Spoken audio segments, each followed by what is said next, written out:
being honest. That's something. But really, Hashem is the genuine, He's the real, yes. The real existence is Hashem.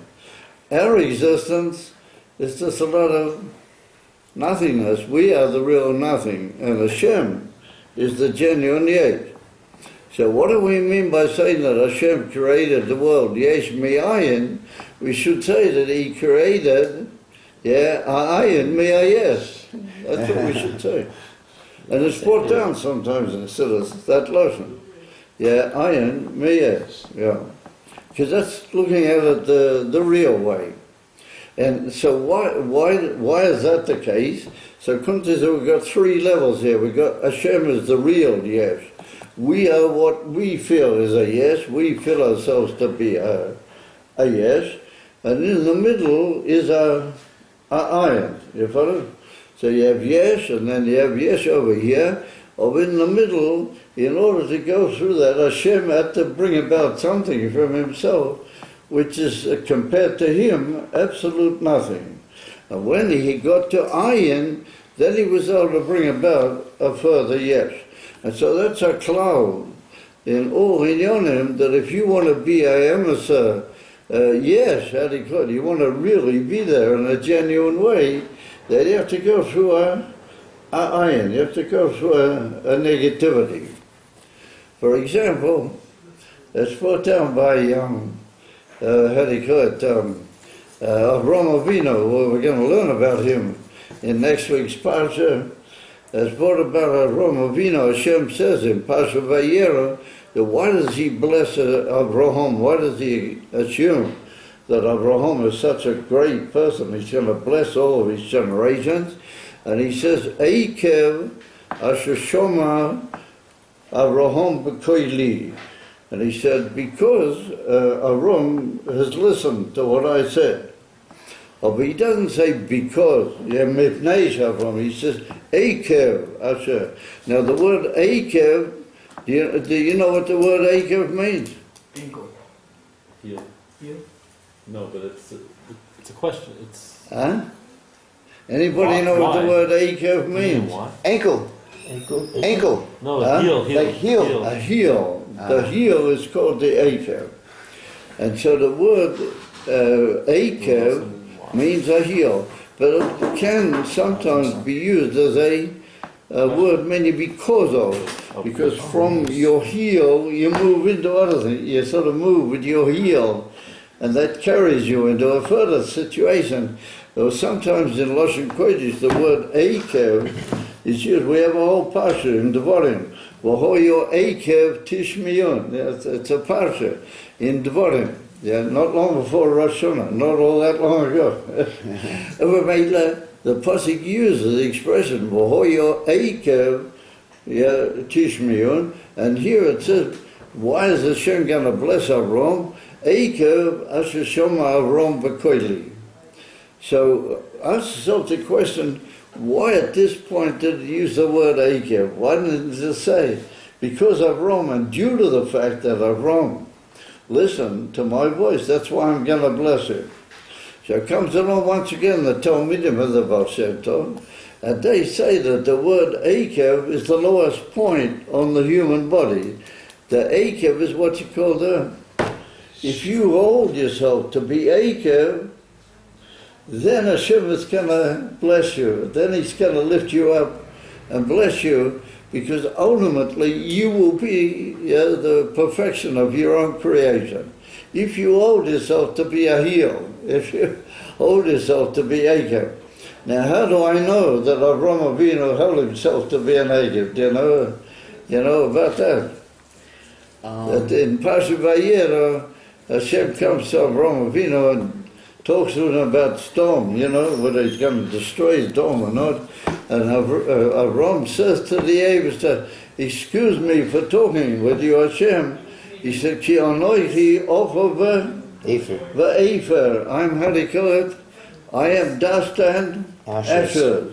Wow. You ever heard that expression? So Avraham Avinu said about himself that he's dust and ashes.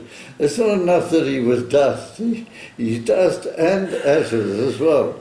Ivamela, Avram Avinu was a person that he felt himself to be absolute nothing, and he saw himself, the emissary ayin. Avamela, he was able to go out and be the emissary. Yeah, Yes. he was able to be the emissary. Yes. Yes, and because he was the emissary, and therefore he grew into be the emissary. And if we take human history, everything is built on Avram Avinu. Even the Goyim, everything. Akol Banui al Avram Avinu. And what did Avram Avinu say about himself? Anochi ofo v'eifer. He held himself to be absolutely naught. Avamira, that's what we learned in the Brisa, that if you say about yourself that it would have been better if you weren't created, because you really know who you really are. Yeah? Then Hashem said, oh, that's the guy that's worth it. From him we can build. Yeah, Tov Shanira. He stuck it Tov Shanira. Well, we see that one type of Noyah leads to the other. And therefore, Eila told us Noyah. But it depends in which direction you go. If you hold from the wrong Noach, then you end up being your 10 Noach that you weren't created. If you hold by the right Noach, it's better that I wasn't created, then you end up being proper and comfortable that you were created. You follow? You go from the negative into the absolute Positive. Into the absolute positive.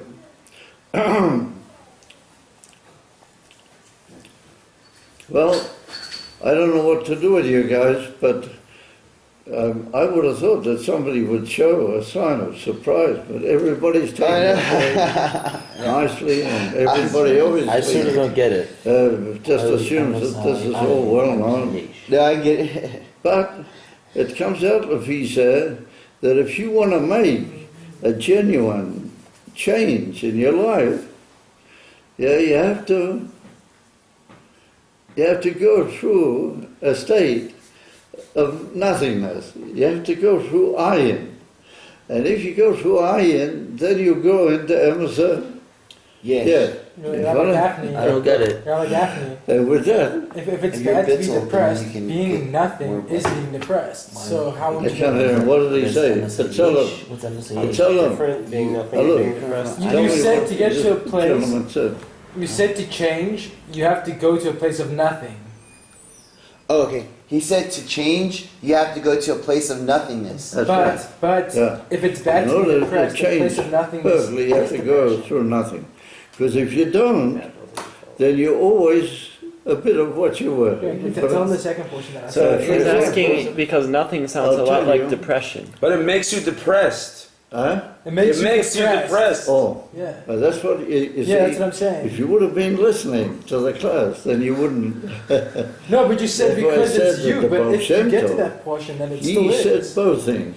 The Baal Shem Tov said you have to be a nothing. You Yeah. have to realize that you're absolute, but you got to be happy at the same time. Correct, but that's Rabbi Gaffney, that's what I'm That's saying though. If you the get to a trial. point of nothing, You see, you can't there be are- happy if you're nothing. So how are they ways different? Is that that the you question? become convinced that you are nothing. But that's what I'm saying. Two ways I that I understand what you said, One way which doesn't that make I sense. become convinced that I'm nothing is because I really thought I was something. Correct, but that then would make you sad. all of a sudden, with indignation, I realized that I'm nothing. I'm upset about that. Correct, so I'm saying I Because listened you are to what really you worried said. about yourself, not really about Hashem's purpose in the world. You follow?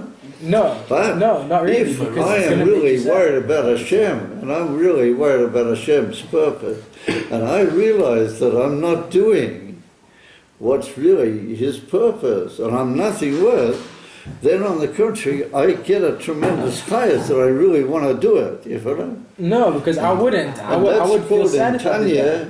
that's called the difference between mariras va'atzvas. There are two expressions. The word atzvas means, how do you call it, self-depression. Correct. How do you call it, negativity, Yeah. absolute about yourself. Oh, And that's called what we would call nowadays self-depression, I suppose. That's called in Tanya Atzvas. And that is clippers. That is a way to fall into all the clippers.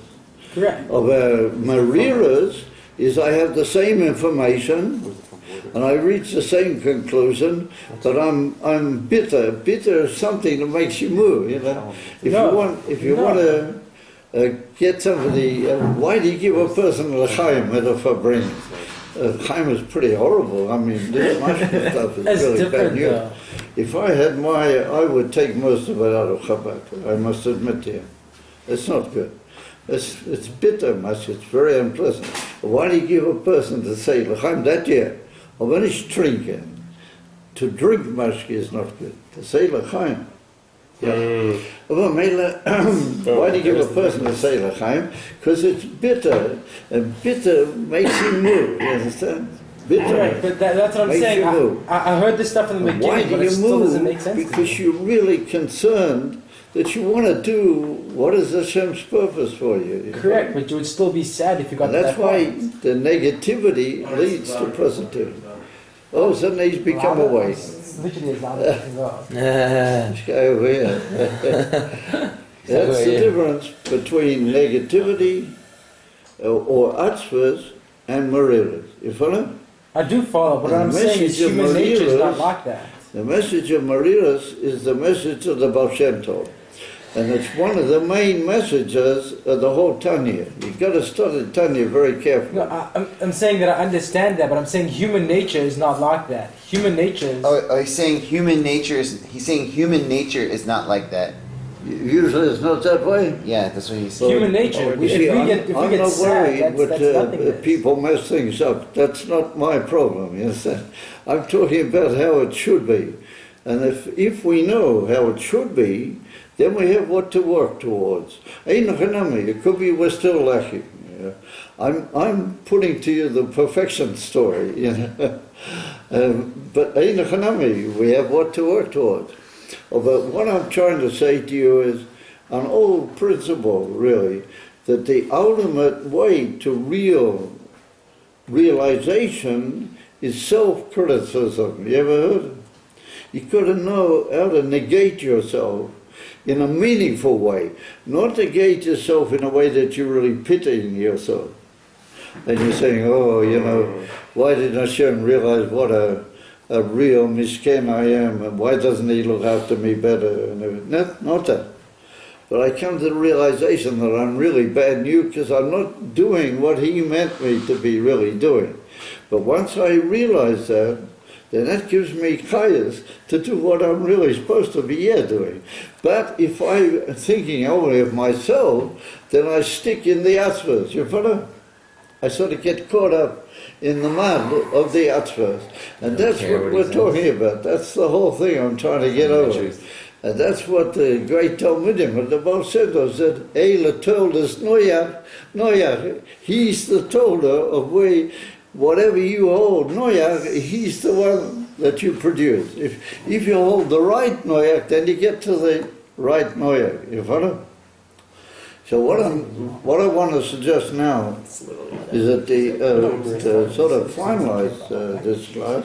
And by the way, if you look up in Tanya from about Perik 26 and further all the way through to chapter Lamed Hey, then you'll see that that's all the Alter Rebbe talks about. Only genuine simcha, which comes through genuine negativity, what he calls merir. Okay, so now I want to suggest to you, the Rebbe, our great leader, the Rebbe, made a huge campaign about Moshiach. And the campaign is still going on. Even though a lot of things are happening, but Lepoyel Mashiach hasn't actually come yet. That hasn't actually happened. So ask yourself the question, what is going on? Why is it? Yeah. And I'm not claiming that I really know what is the answer. I'm going to make a suggestion based on what we just learned. And that is that what Mashiach is going to produce in the world is a whole new world. It's a world which we're not accustomed to, Bichlal. And it's going to be a world of absolute revelation of divinity, and the truth is going to be just obvious. How do you call it? Absolute truth. Is this going to be... I see you have a problem. You're suffering from your knee. No, it's my back. That's why I had my It's knee your up back. earlier. Oh. Yeah. I had So if you surgery put your last leg week. up, it's more comfortable. Not necessarily. Under those circumstances, I'll allow you to put your leg up. Yes. Appreciate it. It's, so the whole thing that's going to be when Moshiach comes is that the truth is going to be obvious. Nowadays we struggle, and each one, would like to have some sort of a connection with the truth, But to be in a world where the truth is the only governing factor, and it's a completely different mode of existence altogether. And what the Rebbe is trying to introduce to the whole Jewish people is something that's very hard for the so-called ordinary man to fit himself into. He gets confused, and he says, but he doesn't know if he really holds that way, and he gets confused. So the reason is that what the Rebbe is really demanding of us all is we have to stop being locked up in our own selves. We've got to lose the whole, way I understand the world. And if I understand the way, that's the way it should be. We're all convinced that we, are on our way to the truth, or at least, we're pretty good. We're sort of not far from it. So, koloid, that you are convinced and you hold that way, then you're not going to reach Mashiach. But Mashiach is another mode of existence where it's not going to be the physical and all the things we run after anymore, the real value, but it's going to be, to use an expression, Elikus laid on. Just everything is going to be Elikus, Kipshute. In order to be that way, we've got to alter ourselves, we've got to change. You've got to reach the state that I tried to paint to you. You've got to be an oiva for Tov Shaloi Nivra. It was good that I wasn't created. I got to get rid of the whole way of looking at things, like I see now. And I got to move into a whole different way of looking at things. And if I do that, then I can have a shaykhs, and I can link in to what this whole amazing campaign of the Rebbe to bring Moshiach. If it's going to be, if it's only going to be Elokut, how are we going to have any type of our personal who we are? Oh. I mean, to be fair, we're just going to. Oh, if it's only going to be Elokut, how are we going to have our personal who we are, like fun and how are we going to exist? You won't be lacking things like that. The trivialities of life that we run after so much now. We're not going to be attracted by them. They're just going to have no place. And that's what I'm trying to paint to you. It's a whole different mode. It's like moving into a picture that if you were asked about it now, you would probably say, well, that's the ideal man. It's like something, and so Einochanami, and the Rebbe stressed it on many occasions. And so the way to reach it, you've got to go through the stage of losing your whole way of living and trying to sort of look in a very different way altogether. In other words, somebody asked me the other day a question. We looked up in the Igros Kodesh, this was through the email. We got an answer from the Rebbe, and he said, but that's, that's impossible, I'm not going to be able to do that. So I said, that's just what you think at this moment. But if you will really do things the Rebbe's way, then you will see that this is the real solution to what is your problem. You follow? You got to stop doing it your way and doing it the Rebbe's way. You follow? In other words, if we have an unbelievable great Rebbe, let's do it his way. Let's stop being all looked up in our own business. You follow? Amen. And that's what And so that's why the Baal Shem Tov said, Are we all Hashem then? and a long time before the Baal Shem Tov, and that's what Rabbi Akiva said. Rabbi Akiva said that a klal gadol, a big general rule in the whole Torah, is v'ohavta l'reyacho kamoicha. You follow? You have to love your fellow guy like yourself. So many other pirushim in that. Oh, but what it means simply is that you've got to be devoted to the other guy exactly the way you are to yourself. And I mean, that's pretty amazing going. And yet way back in the time, immediately following the destruction of the second Beis Hamikdash, when Rabbi Akiva was there at that time, following the Churban, Rabbi Akiva said for all the generations to come that is the whole general klal of the whole Torah. And Hillel Azokin says in the Gemara that is the whole Torah, and the rest of it is just a commentary. I mean, that rest of it is pretty immense. You know, it's pretty tremendous. The Torah is a huge, what you might call document. Yeah, and nonetheless, Hillel Azokin said that it's all just in so what is the secret of that I stop being locked up in myself and I begin feeling the other person instead of feeling myself? Yeah, I become devoted to what is the good of somebody else. And I become devoted. And therefore, I just want to finish this class, but there was a story, when the Rebbe sat Shiva after the establishment of the Rebbetzin. The Rebbe sat Shiva in Tov Shin Mem Chet. And the Rebbe sat in his home, and all the people filed past him, and they were Menachem the Rebbe. So there came one of the big Admorim from Boropart. You know what an Admor is, like one of the Rebbes, a big person, a very one-on guy, a very special person.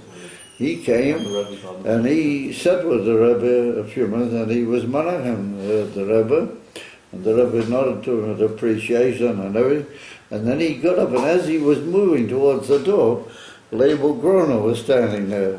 He goes, "Oh, Label Groner," yeah. So he pulls Label Groner like this by his sleeve, and he drags Label Groner out onto the, like the balcony, the step as you go down. And he said, "Listen," he said, "this is the Lubavitcher Rebbe." And he said, "He carries the whole world on his shoulder." That's what this Admor said to Label Groner. He said he carries the whole world on his shoulder. And he cares about the whole world. And he said, this is the way you let him live. In other words, the Rebbe lived very, very simply. He didn't have wall-to-wall carpets. He had... Oh, my phone's always going crazy. He had... it was like, how do you call it, the planks. And every now and then there was a little, how do you call it, a little, sort of carpet or a little mat or something on the floor. And I was in the Rebbe's kitchen. I was there, actually, I was in the kitchen once, by the Rebbe. And you would never imagine, it was a small little kitchen and two, like small chairs, one for the Rebbe and one for him. A very old but big Frigidaire, took up a lot of space. And just a simple metal sink, with a sort of a table and a sort of very, very, simple, very, very, almost, nothing, And, excuse me, they say that in the Rebbe's toilet it was still, very old-fashioned moment, So this guy, he says to Label Groner, he said, how come you let the Rebbe live this way. He said, give him a beautiful home, you know, and the Rebbe should have everything in Gashmas that he needs, and he'll have everything he's comfortable with, and then he'll lead the whole world, you know, he won't have any worries, everything will be fine, and he'll continue to learn to carry on his leadership of the whole world. That's what this Admor said to Leib Gorn. You know what Leib Gorn answered him? Oh, no. He said, you're right, 100%. He said, but we are not to blame. He said, he's to blame. He doesn't want it. He said, every time we try to decorate or redecorate or bring something in, he says he doesn't want it. He said, no, he doesn't want it. So the Admor says, why would he not want it? So Label said, because he wants to fix up the world, not his own house. He's not worried about it. He's devoted to the whole of the world. And he doesn't care about what's happening by himself. Noach lo shaloi nivra. He's the Emerson Noach shanivra. He's the Emerson Noach shanivra. This said, if that's the case, have a very good day. And he made his way, because he realized that they're not to blame, they would like to make it, but the Rebbe doesn't want to. And the same with the Rebbe's car. Do you realize that they had to fix up in the winter every day after bringing the Rebbe to 770? Ben Yom Klein had to take the car to the garage to have it taken care of, that it would be nidlak the next morning. It would light the next morning. So Jimmy Guar, you guys heard of Zalman Guar, he was a big Gvir. He bought the Rebbe a beautiful car. You don't know the story? Yeah. He bought the Rebbe an unbelievable, beautiful car. And it was so up to date that the seat sort of swiveled outwards towards you. You didn't have to creep into the car, you just sat on the seat and it took you inside the car. A beautiful, I don't know how many bucks, car. So he goes into Yechidas and he tries to tell the Rebbe that from now on he won't need the old car. So the Rebbe said, why not? He said, my car is perfectly good. It's a very good car. He said, it served me very well for years. Why shouldn't we go ahead with my car? So all of a sudden he realizes he's a little bit on, he's on, over the ground here. But nonetheless, he sort of presses ahead and he said, Rebbe, I have a new car for the Rebbe, And he said, if the Rebbe would like to look out the window, it's parked out on Eastern Parkway. So the Rebbe said, a new car? He said, how much money did that cost you? So I said, Rebbe, I can't go into that. I can't tell you how much it cost. So the Rebbe said, but my car is perfectly good. So he said, yes, Rebbe, but we want you to have something better. So the Rebbe said, why do I need something better? That's perfectly good. So he said, you know what you do with your new car? He said, take all the money and give it to Tzedakah. You understand? But what do you do with the car? Give it to one of your family or something. You understand? Wow. That's what the Rebbe said to him. And so there he was. And the next morning they had to take the Rebbe's car to the garage and work on it to get it to start the next day. And the Rebbe was perfectly happy. Have a good day, gentlemen. Thank you So very what much. the Rebbe wants of us is that we've got to get rid of this whole business of Olam Hazeh. We've got to realize we've got to work towards a much different world. You have to go through Ayin. Enjoy yourselves, guys. Thank you, Rebbe. Can you do it? Do it. Is it push?